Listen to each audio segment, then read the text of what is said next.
So, for all you that used to follow us way back when, 10 years ago or so, this is 2008. This is our original studios. We're back in the car studio. We caught up in Brooklyn today. TBT. Throwback Thursday, I guess. And we're here to preview. It's actually Media Week, so Yes, so it's Media Week. This is a storyline quick show. It's a show of storylines. No, surprisingly, there is quite a few storylines here to talk about in this World Series. It's funny. Naturally, teams that are in the World Series always give you the text, "Whoa, you guys must be so happy we're in it. We're all the storylines." Everybody always thinks they're the... Everyone thinks they're the focal point. That's it, for sure. But it happens to be there are nice storylines here to talk about tonight. But before we get to anything, I wanted to show you all at home. This year, the first year ever, we'll be doing a championship ring. There's diamonds across the side and middle with the logo of M&S 2019 champions. It comes in a commemorative felt box, so it's pretty cool. If you want to use it as a trophy, you can keep it in the box. You keep it on your desk, etc. And obviously, the M&S Cup will be out in all its glory come World Series night, and the winner will take that cup home. has been hostage by Joe Greenberg, I think. Abraham Haber. I don't know. It's been all over the place. And I think we have to clean the cup, from what I heard, what has been done with it over the last 10 months. But all good. The cup will be there, as Sammy mentioned, the night of the finals. Sterilized and all. Yes. And storylines. We could start from the top. As we know, starting pitchers between both squads, there's so much to talk about on both ends. You can start with the high cheese pitcher. It's fun. Naturally, even when the pitchers are not high round picks, they're the first person you think of on a team. Right. Because it's very simple. Whether you're a 8th round pitcher or a 1st round pitcher, they're controlling the game and they're in it the most. They carry the ball the most. Listen, anyone who touches the ball the most is always usually responsible for everything. But happens to be these are two. One's a captain and one's a 1st round pick. So. Also a 1st round pick type of guy in Max Yedid. So we got Max Yedid and A.B. Saka. As we mentioned earlier in our last quick show, post game of the high cheese tournament that they beat the Night Kings with. Semis. The semis, correct. This is one of these guys' first championship. So it's always great to have a first-time champion, and it's not like both these guys are in the league for a year. A.B. Sack has been in the league for years and years. Actually was in the World Series back-to-back years. Right. And he lost, obviously. He took some years off, but he was in it for two or 3 years before that also. Yeah, so. And Max Yedid, this is his first time. He's playing the league for maybe 8-9 years. This is his first time making the World Series. So actually, that's something I would never have imagined, because he's been an elite pitcher in the league for the last 4 or 5 years. Well, obviously, he took a step up in his game over the last few years, which obviously contributed to last year being first place and this year taking his team to the World Series. But he was a wild card team, and he almost didn't even make the playoffs. So now that team in general came from thinking they were in the semis to being upset they were in the wild card to now propelling themselves to the World Series. But yeah, the fact that one of these two, it's a great stat people bring up. In our league, the 11 or 12 years in existence, there's only one pitcher who has 2 championships, and he got knocked down in the semis. That's Ralph Hannon. That's right. Ralph Hannon actually was 2-time champion, and Ralph Hannon, one of those was a World Series MVP. Right. One of them was regular season MVP as well. Right. So, listen, the pitching in the league this year, from top to bottom, was pretty strong. Right. Guys like Eddie Harari stepped it up. Guys like Michael Cohen turned it on late. Yaakov Suri got an opportunity to do it. Diamondstein had an up and down year, some ups, some downs, more downs. We had a really bad year, bad team overall. But overall, from top to bottom, the league starting pitching wise was probably the best overall from 1 through 7. Deepest it's been in a while. You could say there was years where Rob Solomon and A.B. Cohen were at the top with Max Yedid and A.B. Saka, but I think the depth of 7 was pretty I would venture to say these are the top 2 pitchers overall in the regular season. Yeah. And not in the regular. So AB's stats actually weren't great, but top 2 pitchers overall that you would think would go to the World Series. Right, Ralph Hannon was stat-wise, him and Max Yedid, probably the 2 highest stats. But the fact that one of these two are getting their first championship is a win-win in my book. Yeah, and it's pretty cool. And that's storyline number 1, the starting pitchers, which is actually pretty amazing. Let's move on. Let's move on to the next storyline. It's actually quite interesting. Early on in the year, actually before the season, Leon Harari, as we coined him, the Louisiana Purchase. We didn't think much of Leon Harari. We didn't think he was a late round guy, and he wanted to play with his boys, his father-in-law, etc. His brother-in-laws are there, and we figured he could end up anywhere. Big deal. They negotiated some sort of trade with players to be named later, and also cash involved in the deal. But it ended up being Sol Torgerman for Leon Harari. Right. Sol Torgerman ended up being a starting third baseman on Saban Metrics. It's amazing because Michael Solomon did not think Soli Torgerman was going to end up even seeing the field. Right, and now he's a pretty important part of their team. Right, after week 1, he got the job, and he earned it, and he's been their third baseman, and had some up and down offensively, but some clutch hits over the year. I recall one huge 3-run homer to propel their team to a win mid-season, which was a big win. And on the flip side of that trade, Leon Harari, who actually leads them in the huddle every single week, side point, and he's an emotional vocal leader. And him himself with his bat, as we saw in the wild card game, he started that trend: grind, cheese. And you know, in the wild card game, he hit that big shot to the right center field wall to actually give them the win. I think maybe I hope I'm not giving away scouting, but I think with Leon Harari, every one of his hits of the season to right field were right center. Yeah. Not even on the right field line. Maybe he went up the middle a few times, but right center. But he's got some pop. He's been a pleasant surprise in this league, and fit right into that cheese crew. That cheese crew is a very tight-knit crew. A lot of swing and misses out of Leon, but then when he connects, they're big hits. And he had some clutch hits over the last 3 weeks. Definitely something to be looking at. That trade in general, who impacts their team more, Sol Torgerman versus Leon Harari. Both, middle to lower round guys, but both actually playing a key role on both sides for each of them. One of the things that we take pride in, one of the many things we enjoy and take pride in, is we like bringing in new players, rookies. For sure. And a lot of these rookies we bring in end up playing Sunday morning and becoming a part of our Syrian community leagues, whether they're Syrian ball players or Ashkenaz from south of the border. But a few rookies in the World Series. One is not an Ashkenaz at all, and one's a familiar face, Sol Towel. Right, so Sol Towel, when he's played, he's been playing a really good defensive second base. Doesn't get the bat. They actually don't let him hit. Yeah, which is strange. And I know he could hit. I've seen him hit. Swing, yeah. But it just speaks volumes, maybe their team, and he's buying into their team. Yeah, and he's a great teammate. He's also a guy that's one of those young veteran type guys. He has a calming presence to the team. He knows the game. He loves it. That's the rookie on one side. On the other side, we have a kid named Mo Dewick. Going into the draft, really no one knew much about him. We got a mini scouting report from Ellie Siegel saying the kid could play the outfield, and he's been pretty good. He started shaking. You know what's funny? I feel like he started high, he looked good, then he had like a lull. Those last 2 weeks, his bat has come alive. And not only that, he's playing a pretty good right field. Yes, good right field. He's very fast. Extremely fast. Like I noticed in the regular season, the week that he wasn't there, they got hit and hurt. They missed him. He wasn't there in the outfield, so that team needs him playing, a competent and pretty good right field. He's a linchpin. Now another rookie that I didn't bring was Albert Richter, right? Who was a come on of late. Well, semifinal player of the week. He's been their best offensive player the last 2-3 weeks of the season. And it's funny, he also came via trade, I believe, right? I think he did. No, he wasn't traded. Well, he was trying to trade him. That's right. Right. He started at third. Moved him around, and a guy like Albert Richter, who put a ball into the left field gap last week in a huge spot. Put a ball in the right field gap to win a game. Player of the week, and he deserved it. And he's got a hairy chest. Yeah, yes, he does. But Albert Richter, another surprising good rookie, and we're excited for what he has to bring to the table for the future. He's a perfect case of a kid who, if he didn't stick with it, he could have quit the league.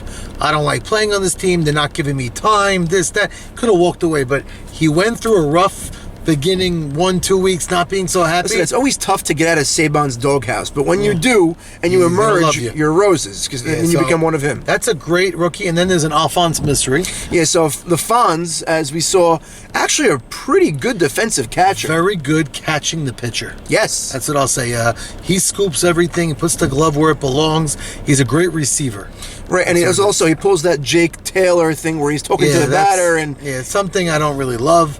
We're going to address that after the season, actually. For sure, but I'm saying it's part of the game. It's part of what he brings to the table, and also, obviously, a great personality for the league in general. He's a lot of fun, and he's got a very well-groomed beard. He also brings fans from all over the country that watch the live stream. Jeremy, shout out to you. So that's welcome to the league, and hey, it's his first year, and he's in the World Series as well.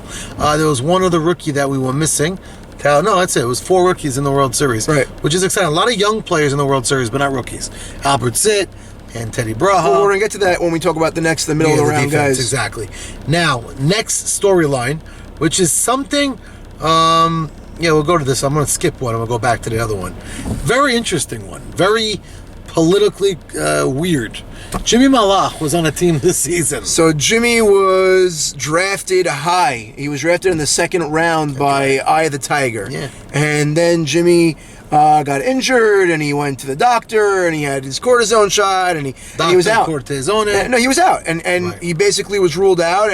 And what happened was, before you could even blink your eye, he joined as a special advisor, third base coach GM. extraordinaire, dethroning Stat Boy as the vocal behind the scenes guy for Sabermetrics. So it's funny because we thought at the time, we rolled our eyes and said, okay, go have fun.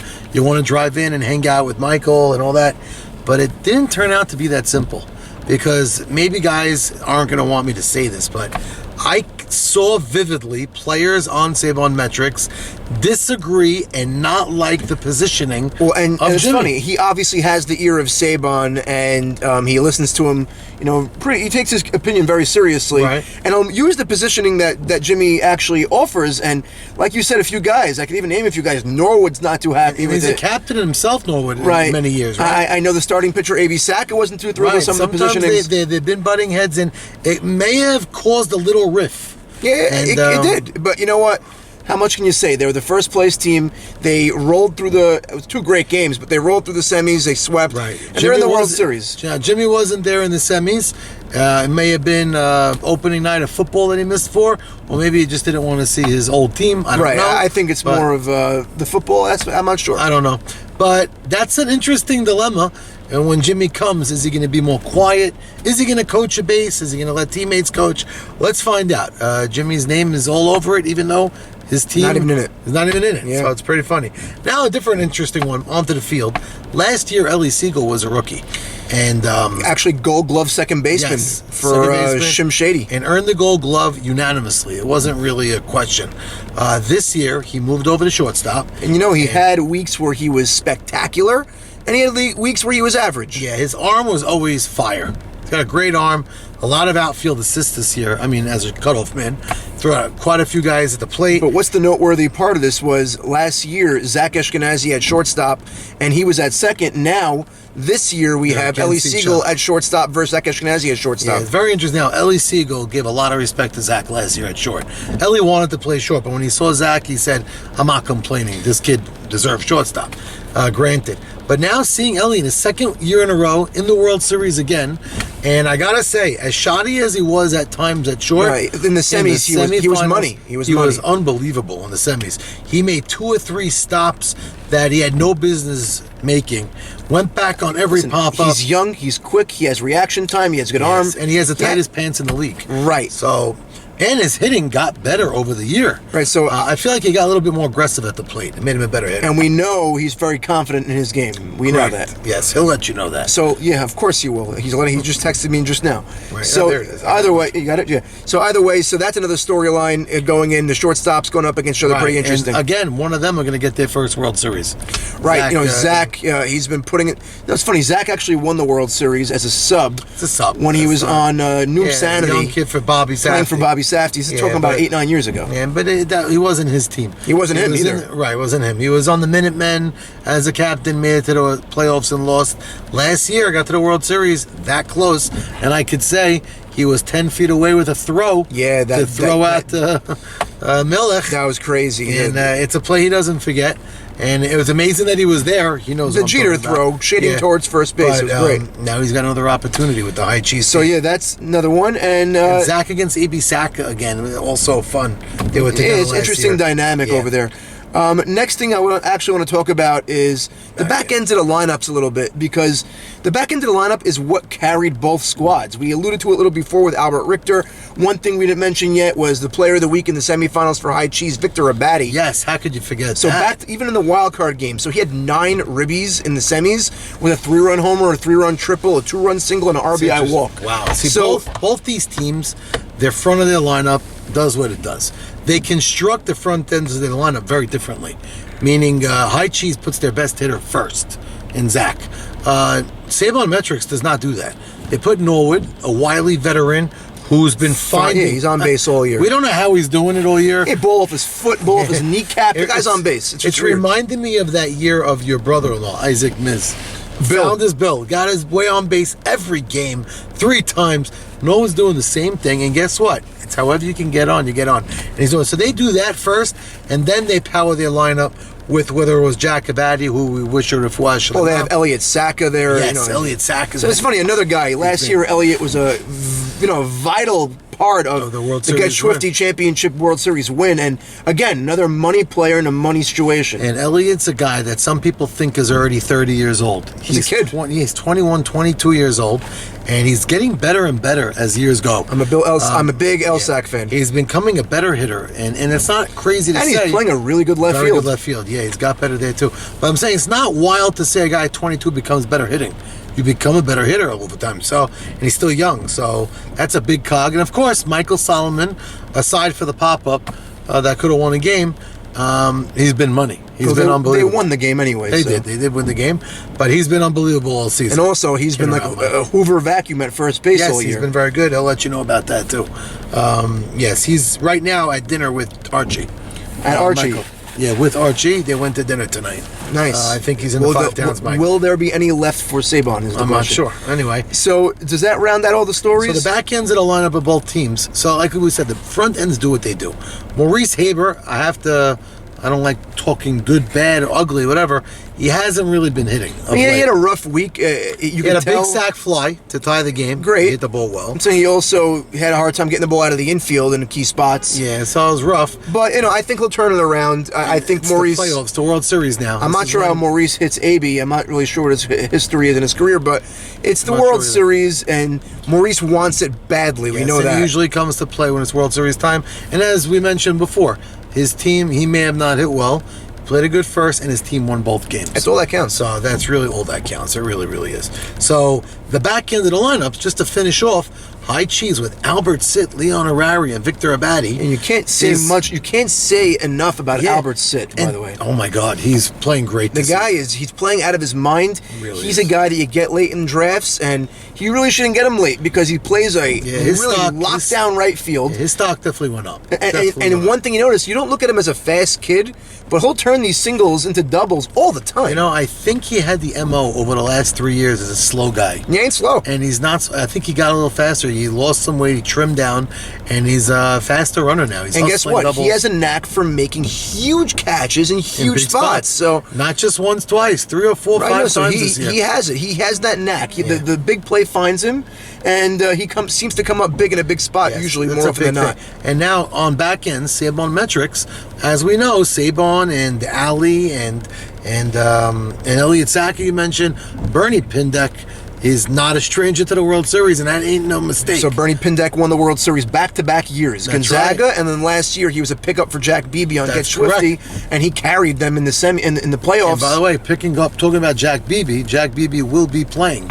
We don't really talk subs much, but I think he's taking Hammer. We've also right. So Refuah Shalema, Hebrew Hammer had himself a really nice, solid rookie ended campaign. The season at 552. Yeah, he batted in the over 550, like you said, and they weren't. It wasn't his MO of hitting the ball high and far. He was hitting the ball line drives the other way. Yeah. He had a few rough weeks, and but overall he had a really solid year. No position in the field, but he actually could hit the ball well, and they will miss his stick. But Jack Beebe will be playing for him, and it's a pretty comparable side. Yes, and then as we mentioned before, the Mo Duick and Albert Richter at the back ends of the lineup really, it's one of the reasons these two teams are in the finals. It made both their lineups longer. If you have guys at the end, they could turn your lineup and even get big hits in a big spot. Hey, and it's funny. Exactly. Who got the big hit for High Cheese? the game-winning hit in the semifinals. Teddy Braha. That's right. He got the game-winning hit. You know, it's funny. They played him, Stephen Gindi and Nussi. You could shake hands. How close Right. they were. Got it through. And he had a rope right in between them. Right. And again, that's a money shot. So these back ends, he bats 10th for them. Bats 10th. That's right. Got Zach up next. Zach actually hit a double after that to bring home 2. So yep, when those guys roll it to the top, it's dangerous, and both teams have been doing that, which means A.B. Saka and Maxi Deed are going to have their work cut out. Yeah, listen, I'm excited for this World Series. A lot of fun. In regards to juice, in regards to the two teams that's going to bring the most out of each other, I think we have our best matchup. Yeah, there's a lot of big talking, a lot of I'll say a lot of BS comes out of a lot of people's mouths. Yeah, some people are either just too full of themselves, or some they people spew stuff. But you know what? It makes for good. It's fun. Yeah, it makes it's for fun stuff. Now nods. When I talk about nods, there's a couple of aspects of the game. We don't know who's going to win. We didn't give predictions yet, or maybe we did. We did. Actually did. I think I picked Sabermetrics. I picked them in think 3 you did also. as well, yeah. But I'm looking at the nods, which makes it so tough. Because I give High Cheese the nod defensively. Yeah, they deserve it because If you look, there's no holes in their field, right, really. position by position, whether it's Teddy Braha in center and Zach at short, Albert Sid, as we mentioned, And right. every position. Soul Towel. Soul Towel is showing you could play. Maurice can handle, first base well. They really, really hold their positions well. Sabermetrics team, yes, they're in the finals. They have some little leaks here and there Yes. defensively. So I agree with you. I think I give a nod to High Cheese defensively as well. So that's the thing. Now, number 2, the nod offensively. As much as we're talking high for both sides, I still have to give the nod to Sabermetrics. Well, I think it's not even a question. 1 through 10, their lineup is just better. Right. Even though the back end of the lineup for High Cheese has been coming through, but over the course of the year, and it's the reason why it's funny, they hold the same record. Right, all 7-5. But at the end of the day, Sabermetrics lineup I think produced more runs. Right. By the way, it's funny. Their lineup is scary. We didn't mention the name, and I know it's really out of the blue a little bit, but it would be almost a sin not to mention the name. One of the best hitters in the league this year is batting second or third on Hutch, Avi Dweck. Yeah. Avi Dweck became, I don't know. We always gave him the name the Night Stalker. Right. He actually earned his name the Night Stalker Right. this year. He had 1 year, and then if you look at the numbers, he was always good. Avi's always a strong hitter, always very hard to pitch This to. year, he actually went to the next level. Yes, he's been tearing it up ever since the CARE tournament, and he never stopped since. Even in YMSL playoffs, he actually got robbed in a huge spot. And this past week in the semis, even his outs are allowed. He's screaming the ball. He's doing everything. He's a guy that AB Saka definitely has to think twice of how he's going to pitch to. Yeah, and AB only pitched him once this season. He was on his team Sunday mornings, and that's a big thing. Avi Dweck, what is he going to do? But I still give overall. Also, wait, Avi Dweck playing in the league for how many years? Yes, all 12 years. That's 11 right. years. Avi Dweck doesn't have a championship. Looking for it's not his first appearance. He's been there with the Balbinos twice. Right. He may have been there once before.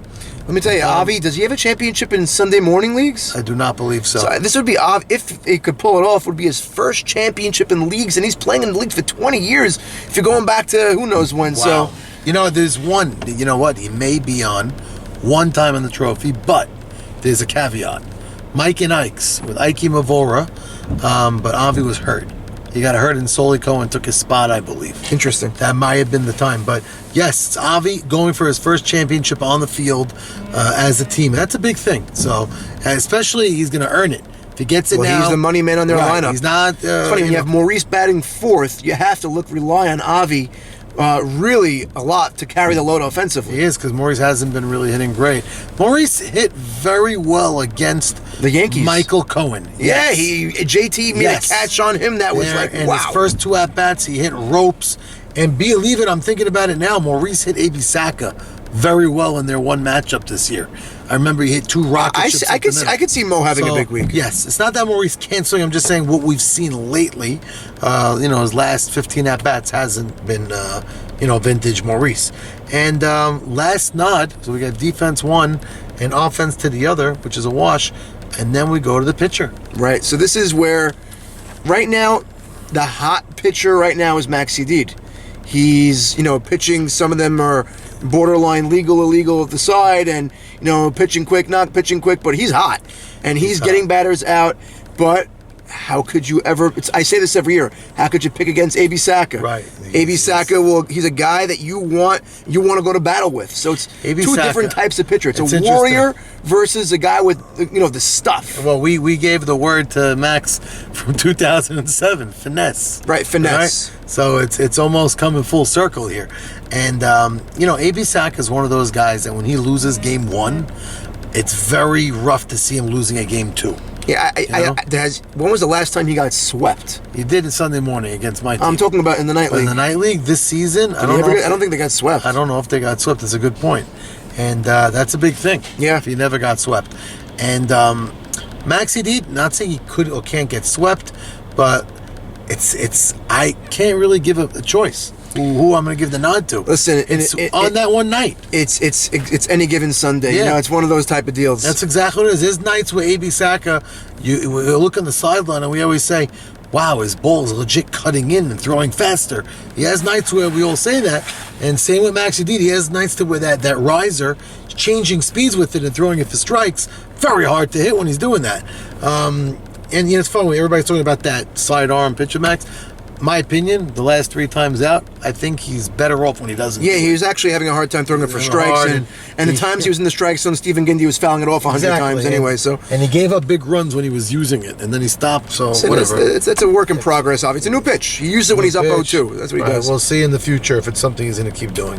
But that's a lot of stuff and a lot to talk about.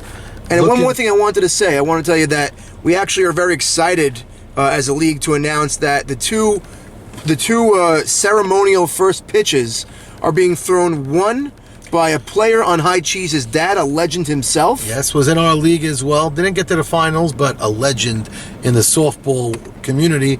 Been playing since 1975, I think. Yeah. And he was my first captain, personally. Got to the World Series with him. Elliot Braha. There you go. Wow. So Teddy Braha's dad, and Teddy obviously has big shoes to fill, but, he's playing really damn good in his own right. But we love to have Elliot. We love to have his Dax on the field, and he's excited to throw out that opening pitch. And on the other side... You could say this one is great. This is unbelievable. This is Mr. Saban's father himself. What's his name? Elliot Solomon. Elliot Solomon. Yes. So everyone wants to know, where does Saban come from?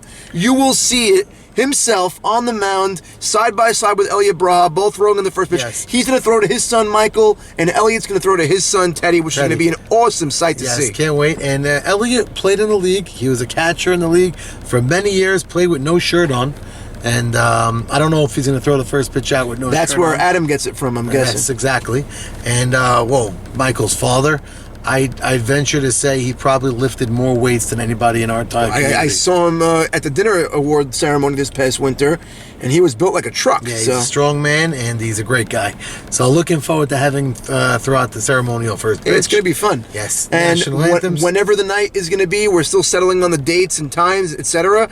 But we're going to have our, the full hookup of the generator with the sound system. Like you said, the national anthem. We're going to try to get some surprises in store for you, and look out for the World Series commercial I'm putting together.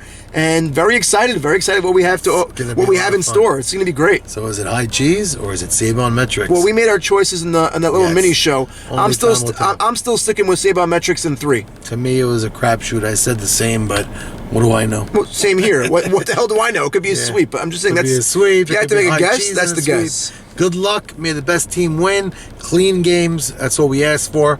And we hope they're just well played. That's always what counts. Those well played games. The reason why last year's World Series was special is because the games were amazing games. Good baseball. Just good softball watching. The defense coming up in big spots. In this playoff so far, I'd say there was one clunker.